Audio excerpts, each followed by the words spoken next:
नमस्कार and welcome. Health and wellness ये एक ऐसी चीज़ है जो हर इंसान को चाहिए। पर क्या आप जानते हैं, हेल्थ एंड वेलनेस इंडस्ट्री में एक बहुत अच्छा करियर भी बनाया जा सकता है।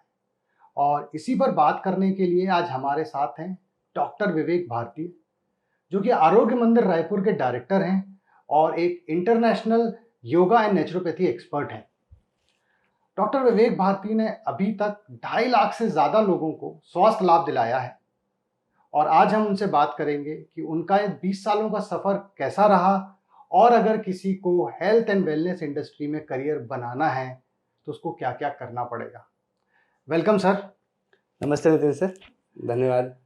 सर जैसा कि मैंने बताया, इस इंटरव्यू का ऑब्जेक्टिव है कि जो बच्चे हेल्थ और वेलनेस में करियर बनाना चाहते हैं, उनके लिए इंटरव्यू एक गाइड की तरह काम करे। जी। और इसी विषय पे बात करने के लिए आपसे अच्छा व्यक्ति कोई हो नहीं सकता है। जी, बिल्कुल। राइट।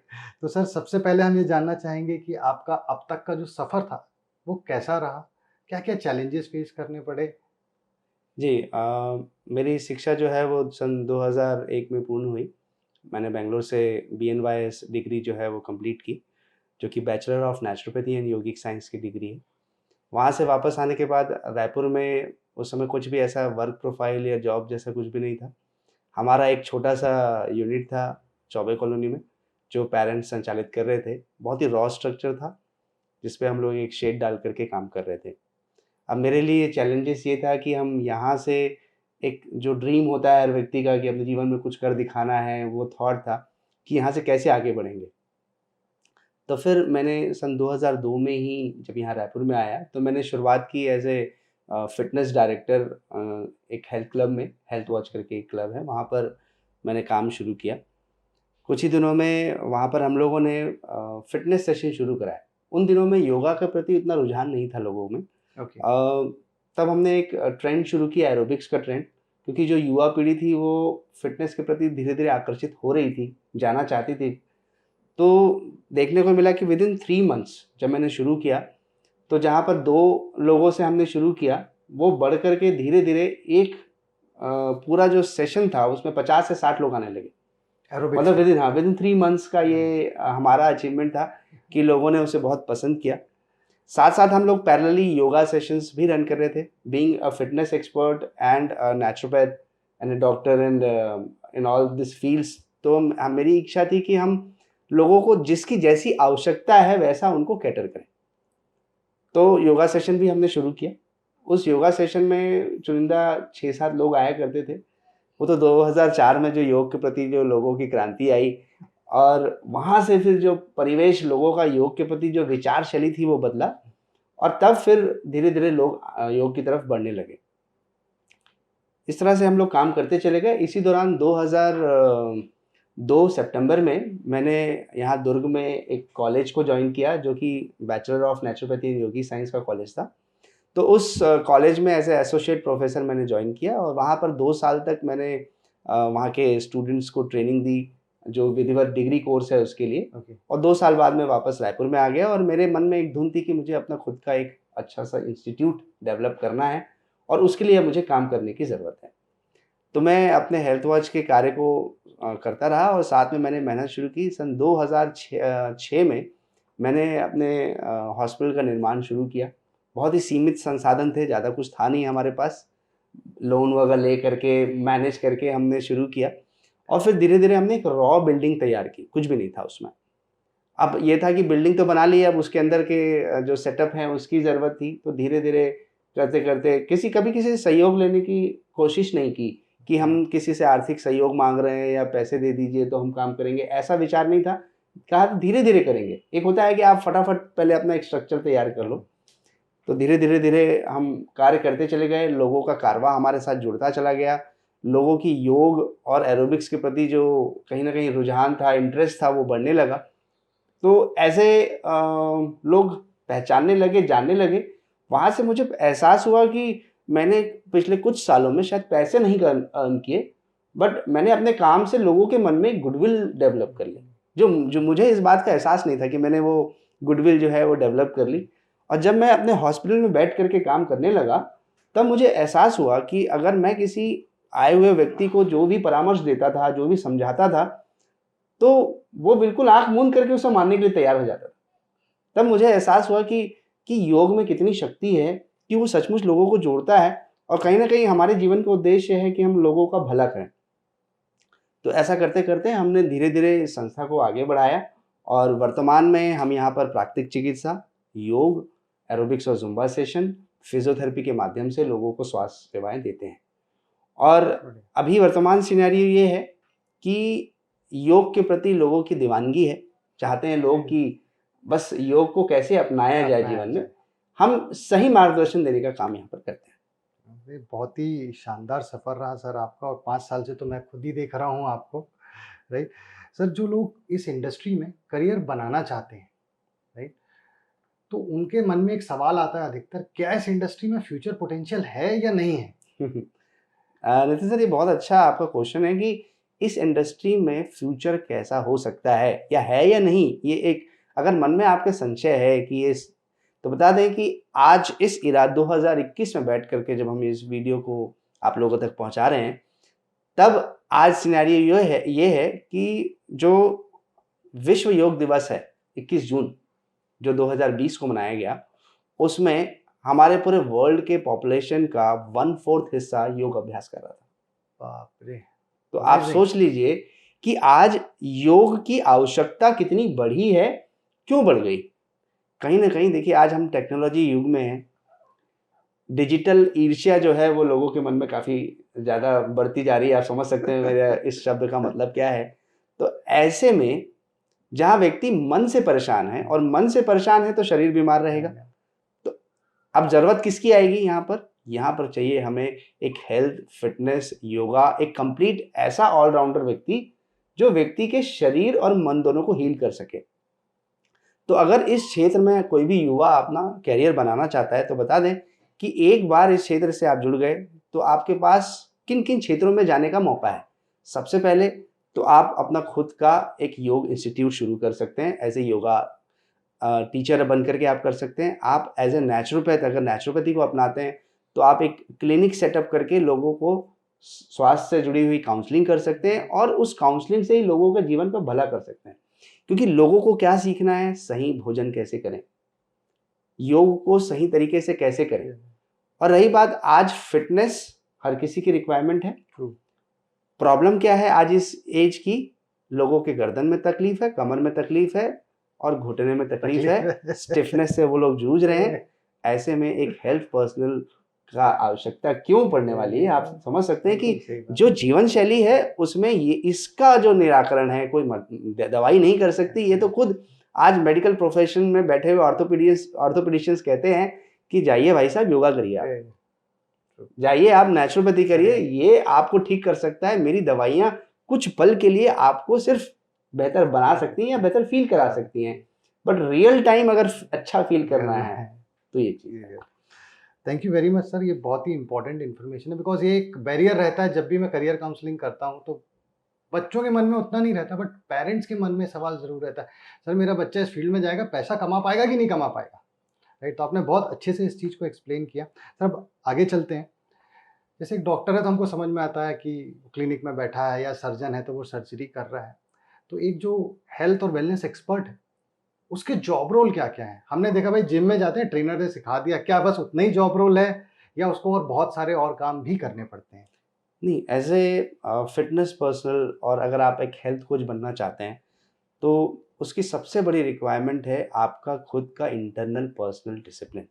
वहाँ से शुरुआत होगी, क्योंकि जो आप करेंगे और वही आप प्रीच कर पाएंगे, और उसके लिए सबसे पहले आपको खुद को डिसिप्लिन बनना पड़ेगा। इससे इसका एक सबसे बड़ा बेनिफिट ये है कि आपकी लाइफ अच्छी हो जाएगी इस प्रोफेशन में रहने से। अब जॉब रोल्स की बात करते हैं तो हमारा काम है लोगों तक कम्युनिकेशन को पहुंचाना, लोगों तक सही कंटेंट को पहुंचाना।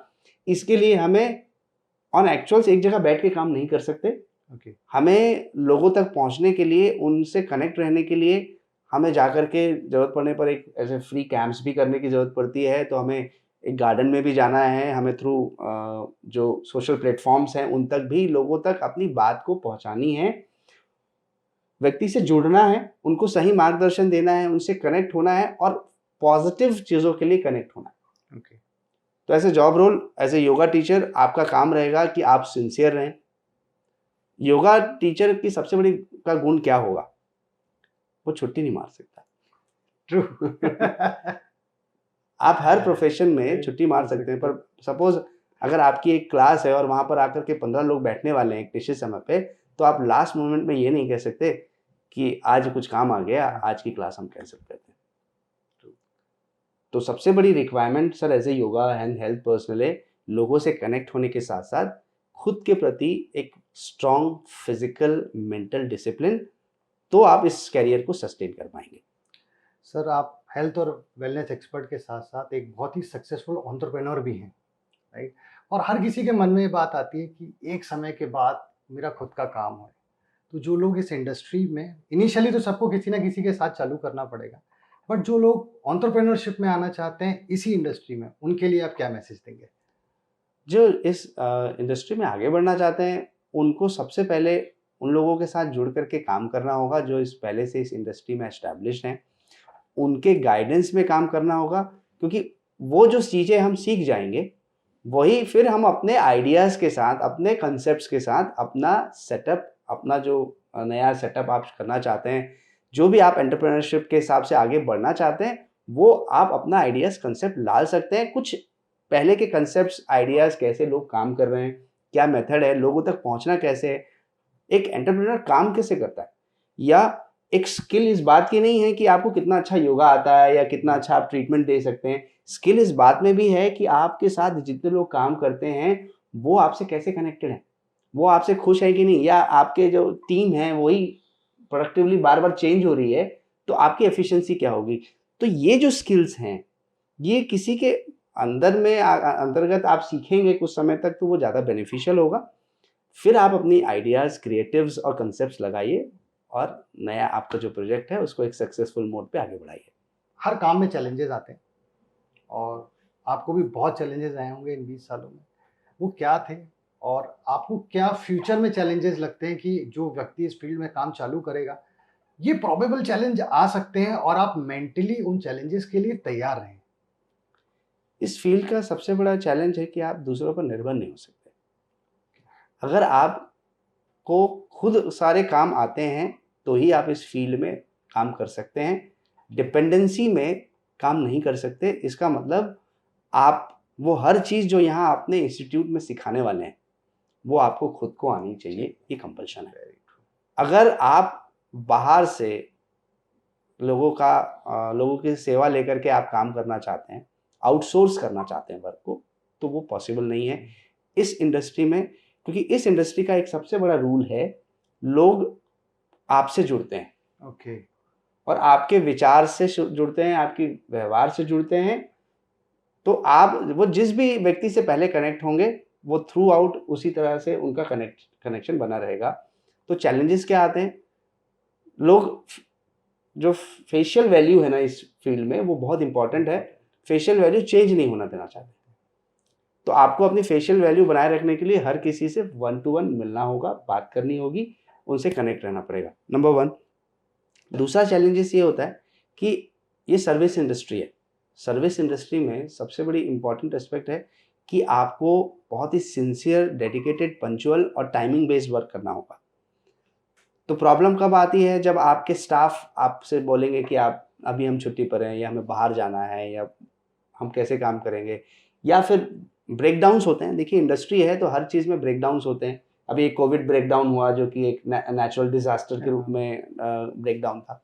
तो ऐसे डिजास्टर्स को ऐसे मैनेजमेंट करने के लिए आपको कहीं ना कहीं पहले से प्रिपेयर्ड रहना पड़ेगा, और जो भी आप अर्न करो इनिशियल फेज में उसका कम से कम 35% आपको पहले से स्टोर करके रखना पड़ेगा इन चीज़ों के लिए, जहाँ पर आप स्टाफ के सैलरी से लेकर के अपने सारे जो खर्चे हैं आगामी 6 महीने के, वो आपके पास पहले से होने चाहिए। ये एक प्रैक्टिकल सिनेरियो होगा जो मुझे लगता है कि लोगों को पता होना चाहिए। हमने जो चैलेंजेस फेस किया वो लोगों को कन्विंस करने में, समझाने में घंटों लगते हैं, और एक बार हमें वो मेहनत जो करनी पड़ती है वो काफ़ी चैलेंजिंग होती है, क्योंकि फेथ फैक्टर एक दिन में नहीं आता। तो यहाँ पर जो रोल आता है वो यहाँ पर रोल आता है आपका योगा फैक्टर का। ओके। तो अगर वो व्यक्ति योग से आपसे एक बार जुड़ गया तो आपसे फेथ फैक्टर डेवलप हो गया। एक न्यू व्यक्ति अगर आपके पास आता है तो उसके ऊपर आप कितना भी टाइम स्पेंड कर लें वो बहुत जल्दी से इन चीज़ों को एक्सेप्ट करेगा, ये ज़रूरी नहीं है। ये एक सबसे बड़ा चैलेंज है कि हम उसको कैसे कनेक्ट करेंगे। पढ़ाई लिखाई करनी है, ये तो ज़रूरी है हर फील्ड के लिए, और I think it is equally important for this field as well.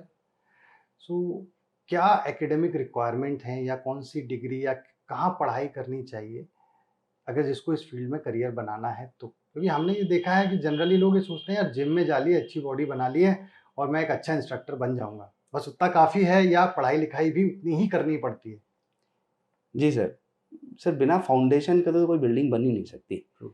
अगर ढांचा बाहर से अच्छा दिख रहा है और वो खोखला है तो सही वो तो बात उड़ है। जाएगा सर कुछ दिनों में, क्योंकि अगर अंदर का बेस मजबूत नहीं है। तो यहाँ पर अगर आप इस क्षेत्र में आगे बढ़ना चाहते हैं जहाँ पर प्राकृतिक चिकित्सा, योग, जुम्बा, फिजियोथेरेपी, तो इसके लिए आप विधिवत शिक्षा ले सकते हैं। इसके लिए जो कोर्सेज अवेलेबल हैं इसमें सर्टिफिकेट कोर्सेज हैं, डिप्लोमा कोर्सेज हैं और इसके साथ साथ ग्रेजुएशन कोर्सेज भी अवेलेबल हैं। अब इसके लिए सबसे मिनिमम रिक्वायरमेंट है कि अगर आप ग्रेजुएशन कोर्स करना चाहते हैं तो उसका एक मिनिमम रिक्वायरमेंट है कि आप 10+2 जो है बायो स्ट्रीम से होना कंपलसरी है। अगर आप ग्रेजुएशन करना चाहते हैं, ओके, स्पेशली नेचुरोपैथी और योगा में दोनों में करना चाहते हैं, राइट, सिर्फ आप योगा में करना चाहते हैं तो आप किसी भी स्ट्रीम से 10+2 किए उससे फ़र्क नहीं पड़ेगा। तब हमारे पास दूसरे मोड्स होंगे। तो अब हमारे पास क्या क्या अपॉर्चुनिटीज़ हैं, हम लोग BNYS bachelor of naturopathy and yogic science, जो कि 5.5 ईयर्स डिग्री कोर्स है, मेडिकल कोर्स है, और आपको इसके साथ में एक मेडिकल प्रैक्टिशनर की डिग्री प्राप्त होती है, जिसके तहत आप मेडिकल साइंस मतलब नेचुरोपैथी की प्रैक्टिस कर सकते हैं, योगा की प्रैक्टिस कर सकते हैं, और डेफिनेटली मेडिकल बैकग्राउंड जब आपके साथ होगा तो आपका जो कंसेप्ट ऑफ वर्क होगा वो हमेशा बेहतर होगा। दूसरा, अगर आपको सिर्फ योगा इंस्ट्रक्टर ही बनना चाहते हैं तो हमारे पास शॉर्ट टर्म कोर्सेज होते हैं। 6 मंथ्स में आप योगा इंस्ट्रक्टर कोर्स है जो अच्छी रिनोन्ड यूनिवर्सिटीज़ जो हैं वो देती हैं, और उसके साथ में अगर हम उसमें कुछ ग्रेजुएशन करना चाहें तो BSc योगा है, PA योगा है, MSc पोस्ट ग्रेजुएशन भी है इस फील्ड में। तो एज ए योगा पर्सनली भी आप बनना चाहते हैं तो उसके लिए भी स्ट्रीम्स हैं, ग्रेजुएशन है, पोस्ट ग्रेजुएशन है, जिसमें रिनाउंड इंडस्ट्री वर्क कर रही है। जहाँ से आपने अगर डिग्री प्राप्त की तो थ्रू आउट वर्ल्ड वो आपके लिए सस्टेनेबल होगी। हिंदुस्तान में ऐसे 2-3 इंस्टीट्यूट कौन से हैं जहाँ से ये कोर्सेज किए जा सकते हैं? जी, अगर हम बात करें डिग्री कोर्सेज की तो अगर BNYS कोर्स करना है तो मैं नाम लूँगा सबसे पहले SDM college of naturopathy and yogic science, Ujire, Dharmashala, ये कर्नाटक में है। ये वन ऑफ द वर्ल्ड का बेस्ट इंस्टीट्यूट है नेचुरोपैथी योगा के लिए। ये 5.5 ईयर्स का डिग्री कोर्स देता है। और अगर योगा की बात करें तो योगा में 2 यूनिवर्सिटी जो हैं वो सबसे ज़्यादा प्रबल हैं, स्ट्रॉन्ग है। एक तो विवेकानंद योग अनुसंधान केंद्र बैंगलोर, और ये विगत 30-40 वर्षों से इस क्षेत्र में कार्यरत है और उनके पास डीम्ड यूनिवर्सिटी है। और इसके अलावा बिहार स्कूल ऑफ योगा जो कि एक traditional authentic pattern of yoga सिखाता है। तो अगर आपको सही मायने में अगर योगा को जानना है तो ये 2 रिनाउंड स्कूल्स हैं जहाँ से आप सीख सकते हैं।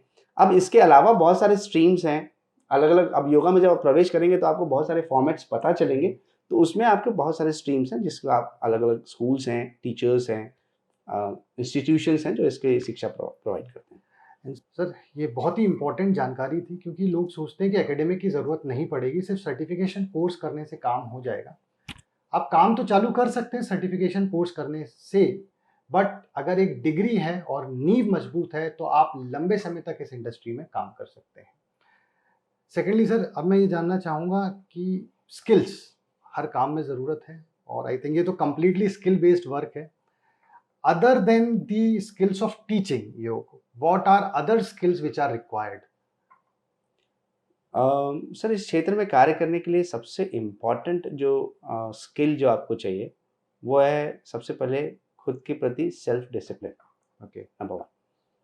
दूसरा स्किल जो आपको चाहिए वो है आपका गुड कम्युनिकेशन स्किल्स। आपको प्रेजेंट करना आना चाहिए, अपनी बातों को जो आप रखना चाहते हैं वो लोगों तक सही मतलब के साथ पहुंच सके। तीसरा है आपका खुद उस फील्ड के प्रति पैशन और डेडिकेशन। चौथा है सेल्फ प्रैक्टिस। आप पहले खुद प्रैक्टिस करिए, उसको एक्सपीरियंस करिए, ताकि जब आप करवाएं तो उस एक्सपीरियंस को उसी समय उनसे शेयर कर सकें कि आप ये फील कर रहे हैं।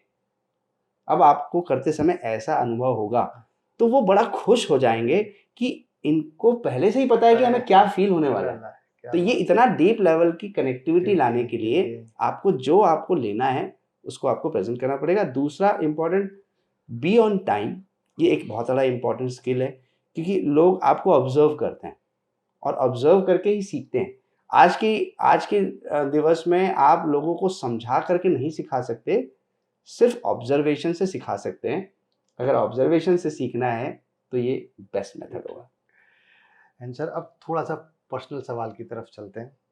हर व्यक्ति को अपने काम की बातें पसंद होती हैं, काम करने में पसंद होता है।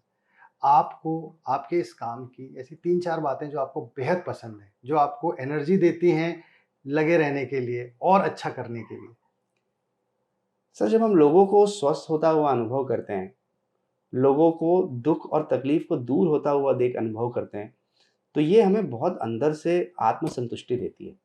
तो पहली बात जो हमें मिलती है, जो मॉनेटरी लेवल पे जो प्राप्त होता है, उसे अगर हम एक तरफ रख दें, तो हम हर बार जब हम अपना काम करते हैं और लोगों का जीवन बेहतर बनाते हैं, तो जो आत्मसंतुष्टि मुझे प्राप्त होती है, उसकी किसी भी तरीके से कोई आकलन नहीं किया जा सकता। तो पहली चीज़, आई एम हैप्पी कि I am able to do something for others.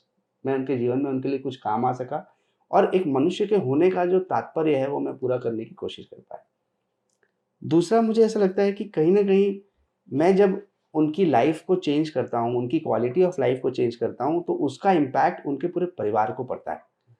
तो I am helping not only them, but I am trying to mould a better family, a better society also. क्योंकि उनके घर में खाने पीने का पैटर्न बदलता है, उनके बच्चों के पास वो ज्ञान जाता है जो मैं पहुंचाता हूँ, और उस ज्ञान में बहुत प्रैक्टिकलिटी रखने की कोशिश करते हैं कि जो ऑन एक्चुअल्स हो सके। सिर्फ वो जो बात करने वाली बातें हैं वो नहीं होनी चाहिए, ऑन एक्चुअल जो प्रैक्टिकली पॉसिबल है। तो ये एक और अच्छा फील देता है। तीसरी चीज़, आई जस्ट फील कि मैं अपने काम को बहुत समय से करूं, और जब मैं अपने सभी काम को निश्चित समय पे पूर्ण कर पाता हूं, तो डेफिनेटली वो मुझे ऐसा लगता है कि मैंने लाइफ में कुछ अचीव कर लिया। अब आज जो शुरुआत की, जहाँ ज़ीरो से, जिसे हम कहते हैं ना, फर्स्ट से शुरुआत करते हुए आज तक जाते हैं, तो मुझे लगता है कि मेरी जर्नी में मैं जो जहाँ तक पहुँच पाया, इसमें मुझसे ज़्यादा उन लोगों का हाथ है जो मेरे साथ में रहे। मेरी जो टीम थी वो मेरे साथ में रहे, तो मैं उनके प्रति भी वो बड़े सिंसियर मिले। अच्छे लोग मिलना भी एक बहुत बड़ी उपलब्धि होती है। अच्छे लोग मिले, लंबे समय तक आपके साथ काम कर रहे हैं, आपके साथ जुड़े हुए हैं, और एक अच्छी टीम बन करके, तो मुझे एक टीम वर्क को लेकर के भी काफ़ी सेटिस्फेक्शन होता है। और sir, last question of this interview, जो बच्चे इस इंडस्ट्री में करियर बनाना चाहते हैं, उनके लिए और उनके पेरेंट्स के लिए आप क्या मैसेज देना चाहेंगे? देखिए, आज आने वाले युग में आप अगर अपने बच्चों को एक अच्छा कैरियर देना चाहते हैं, तो जितना मैं इस क्षेत्र को समझ पाया, मुझे ये समझ में आया कि 2 क्षेत्र ऐसे हैं जो जीवन भर कभी भी बंद नहीं होंगे, और जिनमें हमेशा काम बढ़ते रहेंगे, कम नहीं होंगे। तो वो 2 क्षेत्र कौन से हैं? सबसे पहला क्षेत्र है फूड इंडस्ट्री, ये कभी बंद नहीं होगा। और दूसरा क्षेत्र है हेल्थ इंडस्ट्री। आदमी खाएगा तो बीमार पड़ेगा, और बीमार पड़ेगा तो उसको एक हेल्थ पर्सनैलिटी की ज़रूरत पड़ेगी। खाएगा तो उसके बाद वो योगा वाले को भी याद करेगा, फिटनेस वाले को भी याद करेगा। इसका मतलब एग्जैक्टली। मैं ये संदेश देना चाहता हूँ कि अगर आपने इस कैरियर को चुनने का अपने मन में निश्चय किया है, तो बिल्कुल आँख मूंद करके उस दिशा में आगे बढ़िए, और आपका दृढ़ निश्चय होना चाहिए कि जिस काम को सीखने के लिए हाथ में लिया है, उसे पूर्ण किए बिना आप अपने आप को रोकेंगे नहीं। पूर्ण करके स्वयं को भी स्वस्थ रखेंगे, और इस पूरे समाज को भी स्वस्थ बनाने में अपनी भूमिका निभाएंगे। धन्यवाद। Thank you so much sir. And जो हमारा उद्देश्य था इस इंटरव्यू के पीछे, एंड इस पूरे बात पे मैं समझ पा रहा हूँ कि जो भी व्यक्ति इस इंडस्ट्री में करियर बनाना चाहता है, वो एक बार इस इंटरव्यू को ज़रूर देखें और अपने पेरेंट्स को भी दिखाएं। यह आपको इस इंडस्ट्री में करियर बनाने की दिशा में डिसीजन लेने में बहुत मदद करने वाला है। Thank you so much and thank you Vivek sir. Thank you. Thank you.